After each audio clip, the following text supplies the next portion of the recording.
क्या हो अगर एक खतरनाक गुंडा जो महीनों से एक मासूम परिवार की जिंदगी नरक बना चुका था, अचानक रहस्यमयी तरीके से मर जाए और पुलिस की जांच सीधा उसी परिवार तक पहुंचे जहां हर एक सबूत उन्हीं की तरफ इशारा कर रहा हो।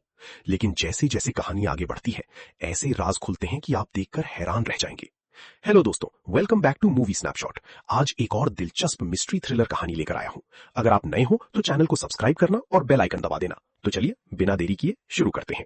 कहानी शुरू होती है चेन्नई से। परिमल नाम का एक आदमी अपनी पत्नी और दो बेटियों के साथ रहता है, वो भी किराए के मकान में। उनका परिवार एक साधारण मिडिल क्लास जिंदगी जी रहा था। परिमल बहुत सोच समझकर खर्च करने वाला इंसान था। महीने की कमाई से पूरे घर का खर्चा चलाना उसके लिए एक बड़ी चुनौती थी। उसकी दोनों बेटियां कॉलेज में पढ़ती थीं। बड़ी बेटी की जिंदगी सामान्य चल रही थी। एक लड़का उसे पसंद करता था और धीरे धीरे दोनों एक दूसरे को चाहने लगे। परिवार को इससे कोई परेशानी नहीं थी, सब कुछ नॉर्मल था। लेकिन उनकी जिंदगी में असली मुसीबत तब आई जब इलाके का एक खतरनाक गुंडा सादी उनकी छोटी बेटी के पीछे पड़ गया। सादी उस इलाके का दबंग माना जाता था। जब लड़की ने उसे कोई जवाब नहीं दिया तो सादी सीधा परिमल के घर पहुंच गया। घर के बाहर खड़ा होकर चिल्लाने लगा कि वो उनकी बेटी से शादी करना चाहता है और पूरे परिवार को उसकी बात माननी पड़ेगी। परिमल और उसकी पत्नी ने कई बार सादी को समझाने की कोशिश की, लेकिन उस पर किसी बात का असर नहीं हुआ। वो रोज किसी न किसी बहाने घर के सामने आ जाता।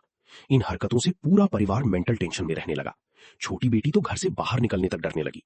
एक दिन पूरा परिवार बैठकर इस परेशानी का हल सोचने लगा। लगातार मिल रही धमकियों और अपमान से तंग आकर उनके मन में एक खतरनाक विचार आया। अगर सादी ही नहीं रहेगा तो सारी परेशानी खत्म हो जाएगी। कुछ देर सबने इस बारे में बात की, लेकिन फिर एहसास हुआ कि किसी की जान लेना समस्या का हल नहीं है। अगर वो ऐसा करते भी हैं तो उनकी जिंदगी और बड़ी मुश्किल में फंस जाएगी। इसलिए उन्होंने ये विचार छोड़ दिया और कानूनी रास्ता अपनाने का फैसला किया। परिमल पुलिस स्टेशन गया और सादी के खिलाफ शिकायत दर्ज कराई, लेकिन पुलिस ने इस मामले को गंभीरता से नहीं लिया। वजह यह थी कि सादी पहले से कई अपराधों में शामिल था और लोग उससे डरते थे। कुछ साल पहले उसके पिता की हत्या हो गई थी, जिसके बाद उसने बदला लेने के लिए एक आदमी की हत्या कर दी। इसी वजह से पुलिस भी उससे पंगा लेने से बचती थी। समय धीरे धीरे बीता, लेकिन सादी का आतंक खत्म होने का नाम ही नहीं ले रहा था। फिर एक दिन दिवाली के दौरान पूरे इलाके में अचानक हलचल मच गई। सड़क पर लोगों की भीड़ जमा थी। जब परिमल की दोनों बेटियां बाहर देखने गईं, तो उन्हें पता चला सादी की किसी ने हत्या कर दी है। ये खबर सुनकर पूरा परिवार हैरान रह गया। जिस आदमी से वो इतने लंबे समय तक परेशान थे, वो अचानक इस दुनिया से चला गया था। परिवार के मन में अजीब अजीब सवाल उठे। उन्होंने कभी गुस्से में भी उसकी मौत के बारे में नहीं सोचा था, लेकिन असल में ऐसा किसने किया होगा, ये किसी को पता नहीं था। धीरे धीरे परिवार के मेंबर्स एक दूसरे पर शक करने लगे। परिमल के मन में सवाल आया, कहीं उसकी बेटी ने मिलकर कोई कदम तो नहीं उठा लिया। मां को लग रहा था कि उनके पति ने इतने दिनों की बेइज्जती और परेशानियों से तंग आकर कोई बड़ा कदम उठाया होगा। उधर पुलिस ने हत्या की जांच शुरू कर दी। उन्हें पता चला कि सादी के कई दुश्मन थे, लेकिन परिवार के साथ उसका विवाद सबसे ज्यादा चर्चित था। इसलिए पुलिस की नजर सबसे पहले इसी परिवार पर गई। पुलिस इंस्पेक्टर ईशांक इस हत्या की जांच कर रहे थे।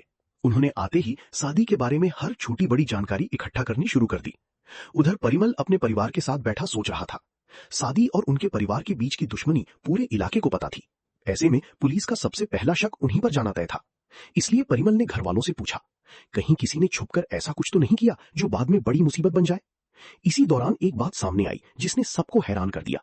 छोटी बेटी हमेशा सादी से परेशान होने की बात करती थी, लेकिन उसकी फोन रिकॉर्ड्स में सादी को लेकर बातचीत के सबूत थे। परिमल हैरान हो गया। उसने बेटी से पूछा, अगर वो उस आदमी से इतनी नफरत करती थी तो उससे बार बार बात क्यों करती थी। लड़की ने सफाई देते हुए कहा कि वो उसे पसंद नहीं करती थी, फोन इसलिए करती थी ताकि उसे समझा सके और अपना पीछा छुड़ा सके। लेकिन परिवार को ये बात पूरी तरह समझ नहीं आई। पुलिस ने जब सादिया का मोबाइल चेक किया तो उन्हें कई अहम सुराग मिले। आखिरी कॉल छोटी बेटी के नंबर से आई थी। जब पुलिस ने उससे इस बारे में पूछा तो उसने झूठ बोल दिया कि वो उस नंबर को नहीं पहचानती। इतना ही नहीं, फोन में ऐसे मैसेज भी मिले जिसमें उसने सादिया को किसी जगह आने के लिए कहा था। ये सब देखकर पुलिस का शक और ज्यादा बढ़ गया। उन्हें लगने लगा कि लड़की उनसे जरूर कुछ छुपा रही है। इसी बीच घर के एक कोने में एक और कहानी चल रही थी। बड़ी बेटी अपने प्रेमी को लेकर आई थी और अपनी मां से मिलवा रही थी। उसने साफ कह दिया था कि वही लड़का उसका जीवन साथी बनेगा, वो उसे ही पसंद करती है। उस समय परिवार में पहले से ही हत्या को लेकर काफी टेंशन था, लेकिन मां ने कहा कि फिलहाल ये बात घर के बाकी लोगों से, खासकर परिमल से, छिपा कर रखी जाए। फिर अचानक परिमल को गांव से फोन आया। खबर मिली कि उनकी बड़ी बहन की तबीयत बहुत खराब है। वो तुरंत गांव के लिए निकल गए। वहां पहुंचने के कुछ समय बाद उनकी बहन का निधन हो गया। इस दुखद घटना के बीच परिमल को एक ऐसा सच पता चला जिसने पूरी कहानी बदल दी। गांव के एक व्यक्ति ने उससे ऐसी बात कही जिसे सुनकर उसके पांव तले जमीन खिसक गई। उसने तुरंत अपनी पत्नी को फोन किया और पूछा, क्या उसे सादी की मौत की सच्चाई पहले से पता थी। पत्नी ये सुनकर घबरा गई और बोली, उसे कुछ समझ नहीं आ रहा। तब परिमल वो राज बताता है जो अब तक उससे छिपा कर रखा गया था। असल में सादी की मौत किसी प्रोफेशनल हत्या का नतीजा नहीं थी। उसे मारने वाले ना परिमल थे, ना उनकी पत्नी और ना उनकी बेटियां। सच्चाई कुछ और ही थी। सच्चाई ये थी कि परिमल के छोटे भाई और उनके परिवार के एक रिश्तेदार ने मिलकर ये काम अंजाम दिया था। दोनों को बड़ी बेटी ने बुलाया था। वो अपने परिवार को रोज अपमानित होते और डर में जीते देख पा रही थी, इसलिए उसने अपने चाचा और रिश्तेदार को सारी बात बताई और उनसे मदद मांगी। दोनों लोग सादी को समझाने और डराने के इरादे से चेन्नई आए थे। उनका मकसद उसे मारना नहीं था, वो सिर्फ कहना चाहते थे कि वो उनकी भतीजी का पीछा करना बंद कर दे। लेकिन मुलाकात के दौरान बात बढ़ गई, बहस शुरू हुई और धक्का मुक्की भी हुई। उसी झगड़े में सादी का संतुलन बिगड़ गया। वो पीछे की तरफ गिर पड़ा और गंभीर चोट लगने की वजह से उसकी मौत हो गई। घटना के बाद दोनों डर गए। उन्हें लगा कि अगर सच्चाई सामने आई तो कोई उनकी बात पर विश्वास नहीं करेगा, इसलिए उन्होंने पूरी बात छिपा दी और वापस गांव लौट आए। बाद में उन्होंने ये सच परिमल की पत्नी को बता दिया, लेकिन परिवार को टूटने से बचाने के लिए उसने ये बात किसी को नहीं बताई।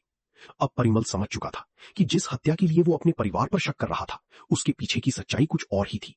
ये कोई सोची समझी साजिश नहीं थी, गुस्से, डर और परिवार को बचाने के चक्कर में किया गया एक हादसा था। लेकिन अब सबसे बड़ा सवाल ये था, पुलिस के सामने ये सच कैसे रखा जाए। गांव में बहन के अंतिम संस्कार के बाद परिमल अपनी पत्नी और दोनों बेटियों के साथ चेन्नई लौट आया। घर पहुंचते ही उसे पता चला कि उसकी गैर मौजूदगी में कई बार पुलिस घर आ चुकी थी और आसपास के लोगों से पूछताछ कर चुकी थी। मकान मालिक ने बताया कि पुलिस बार बार परिवार के बारे में जानकारी जुटा रही है। ये सुनकर परिमल समझ गया कि अब मामला बहुत आगे बढ़ चुका है। उसने सोचा, पुलिस खुद घर आकर उन्हें अपराधी की तरह पकड़े, उससे बेहतर है कि वो खुद जाकर जांच में कोऑपरेट करें। इसलिए उसने फैसला किया कि वो परिवार के साथ पुलिस के सामने पेश होगा और पूछताछ में पूरा साथ देगा। इसी दौरान छोटी बेटी की जिंदगी में एक और झटका आया। सादी की मां अपने बेटे की मौत से काफी ज्यादा टूट चुकी थी। बाहर आने जाने वाले हर व्यक्ति से यही पूछती रहती थी कि उसकी बेटी को किसने मारा। एक दिन जब छोटी बेटी सड़क से गुजर रही थी तो सादी की मां ने उसे रोक लिया। उसे शक था कि उसकी बेटी की मौत इसी लड़की से जुड़ी हुई है। तभी वहां सादी के कुछ पुराने साथी पहुंच गए। उन्होंने एक ऐसी बात बताई जिसने लड़की को अंदर तक हिला दिया। उन्होंने कहा कि सादी उसे सच्चा प्यार नहीं करता था, वो किसी दूसरी लड़की के साथ रिश्ते में था और छोटी बेटी के साथ समय बिताने के लिए सिर्फ उसका इस्तेमाल कर रहा था। ये सुनकर लड़की पूरी तरह टूट गई। उसे लगा था कि चाहे सादी गलत इंसान था, लेकिन शायद उससे प्यार करता था। लेकिन अब उसे एहसास हुआ कि वो सिर्फ एक खेल का हिस्सा थी। उधर पुलिस लगातार अपनी जांच में आगे बढ़ रही थी। एक दिन परिमल खुद पुलिस स्टेशन पहुंचा। उसने अपना परिचय दिया और जांच में कोऑपरेट करने की इच्छा जताई। लेकिन उस समय मुख्य जांच अधिकारी वहां मौजूद नहीं थे, इसलिए उसे बाद में आने के लिए कहा गया। इसी दौरान एक बड़ी खबर आई। पुलिस को सूचना मिली कि सादी के हत्याकांड में 2 संदिग्ध को केरल में गिरफ्तार कर लिया गया है। ये खबर सुनते ही परिमल के पांव तले जमीन खिसक गई, क्योंकि गिरफ्तार हुए लोग कोई और नहीं, उसकी छोटी भाई और उसकी रिश्तेदार थी। परिमल समझ गया कि अब सच्चाई ज्यादा देर छिपी नहीं रह सकती। उसने सोचना शुरू कर दिया कि शायद अब पुलिस कभी भी परिवार को गिरफ्तार कर सकती है। उधर छोटी बेटी की मेंटल हेल्थ खराब हो चुकी थी। उसे अब पता चल चुका था कि सादी सिर्फ उससे खेल रहा था। इंस्पेक्टर ईशांक एक एक सबूत जोड़ते रहे। सबसे बड़ा सुराग सादी का मोबाइल था। जांच में पता चला कि सादी की मौत से पहले आखिरी कॉल छोटी बेटी के नंबर पर की गई थी। इसके अलावा उसके फोन में मैसेज भी मिला था, जिसमें उसे एक खास जगह बुलाया गया था और कहा गया था कि उसके लिए एक तोहफा है। पुलिस ने तुरंत उस लोकेशन का पता लगाया। जब मोबाइल नेटवर्क की जानकारी निकली तो चौंकाने वाली बात सामने आई। सादी का फोन, परिमल के भाई का फोन और रिश्तेदार का फोन, तीनों एक ही समय पर एक ही इलाके में मौजूद थे। इतना ही नहीं, उन दोनों लोगों और छोटी बेटी के बीच लगातार फोन कॉल्स के रिकॉर्ड्स मिले। अब पुलिस के सामने लगभग सारी तस्वीर साफ हो चुकी थी। इसलिए ईशांक सीधा परिमल के घर पहुंचा और पूछताछ शुरू कर दी। पूछताछ के दौरान परिमल ने साफ कहा, सादी कई महीनों से उसकी बेटी को परेशान कर रहा था। उसने धमकी दी, पीछा किया, पूरे परिवार की जिंदगी नरक बना दी थी। उन्होंने पुलिस में शिकायत भी कराई थी, लेकिन पुलिस ने कोई मदद नहीं की। परिमल ने कहा कि सादी की मौत से उसका कोई लेना देना नहीं है, लेकिन ईशांक ने छोटी बेटी के सामने फोन रिकॉर्ड्स और मैसेज का जिक्र किया। तब लड़की ने सच बताया। उसने कहा कि उसने अपने चाचा और रिश्तेदार को सादी की हरकतों के बारे में बताया था। दोनों उसे डराने के लिए आए भी थे। उनका इरादा हत्या करने का नहीं था। झगड़े के दौरान धक्का मुक्की हुई और सादी गिर गया। गंभीर चोट लगने की वजह से उसकी मौत हो गई। लड़की ने कहा, यह सब एक हादसा था। ये सुनने के बाद ईशांक का जवाब चौंकाने वाला था। उन्होंने कहा कि परिमल का भाई और रिश्तेदार इस घटना की जिम्मेदारी अपने ऊपर ले चुके हैं, लेकिन सच्चाई कुछ और ही है। उन्होंने साफ शब्दों में कहा कि ना परिमल का परिवार और ना वो दोनों लोग सादी के असली हत्यारे हैं। ये सुनकर पूरा परिवार हैरान रह गया। जब उनसे पूछा गया कि फिर असली हत्यारा कौन है, तो ईशांक ने एक ऐसा नाम लिया जिसकी किसी ने कल्पना भी नहीं की थी। वो नाम था बड़ी बेटी के प्रेमी का। बड़ी बेटी को विश्वास नहीं हुआ। उसने तुरंत कहा कि उसके प्रेमी ने ऐसा कभी नहीं कर सकता। वो उसे अच्छी तरह जानती है, वो किसी की जान लेने वाला इंसान नहीं है। लेकिन ईशांक अपने दावे पर अड़े रहे और पूरा सच सामने रखा। असल में बड़ी बेटी का प्रेमी बाहर से जितना सीधा साधा दिखता था उतना था नहीं। वो एक बड़ी ड्रग नेटवर्क से जुड़ा हुआ था। सादी और उसके बीच पहले ही कारोबार का संबंध था।